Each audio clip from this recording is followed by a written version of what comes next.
नाज़ शिकारपुर वेझो मज़दा बिजली जे पोल सां टकराइजण बाद फुटपाथ ते सुतल माण्हुनि मथां गलती थी पई। हैदराबाद में हिक ई घर जे 6 भातियुनि समेत 8 ॼणा फोत थी विया आहिनि।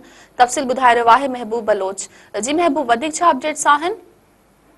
जी बिल्कुल, ये शिकारपुर जे न्यू फौजदारी थाणे जी हद कुंदन बाईपास चौरंगीअ वटि हां ॾारींदड़ रोड हादसो पेश आयो आहे, जंहिंमें मज़दा गाॾी ड्राइवर जे कंट्रोल मां निकिरी बिजलीअ जे पोल सां टकराइण बाद रोड जे पासे में सुतल बागड़ी कबीले जे जेके सुतल माण्हुनि मथां चढ़ी वई, जंहिंमें हिक ई कुटुंब जे 6 भातियुनि समेत 8 ॼणा जेके आहिनि थॾे ते चिभाटिजी फोत थी आहे। फोतुनि में गैनी धीअ नवाब, राबिया ज़ाल कैनी, रीमा, राशिदा पठाणी ऐं सादिया धीअ कैनी, अमानुल्ला पुट जबार शामिल आहिनि, जॾहिं त शहरियार ऐं इमामज़ादीअ समेत 7 ॼणा जेके आहिनि ज़ख़्मी थी थिया। वाक़े वारे हंधि मौजूदु अखियुनि ॾिठल शाहिदनि मूजिबि त हादिसो जेको आहे तेज़ रफ़्तारीअ सबबि पेश आयो आहे, जंहिंमें तेज़ रफ़्तार मज़दा ट्रक ड्राइवर जे कंट्रोल मां निकिरी बिजलीअ जे पोल सां टकराइजण बाद साम्हूं रोड जे किनारे झूपड़ियूं ते वेठल बागड़ी कबीले जे जेके आहिनि माण्हुनि मथां चढ़ी वई, जंहिंमें 8 क़ीमती जानियूं जेके आहिनि ज़ाया थी वयूं आहिनि। मज़दा हेठां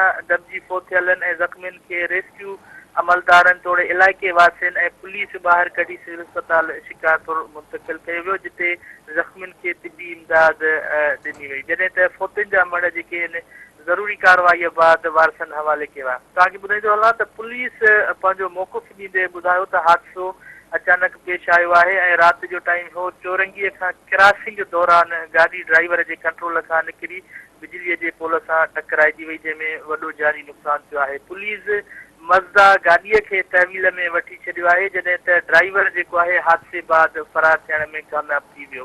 फोतुनि जा मड़ ज़रूरी कार्रवाईअ बाद झूपड़ियुनि में पहुचण ते कोराम अची वियो। जी महबूब, अवां जी महिरबानी।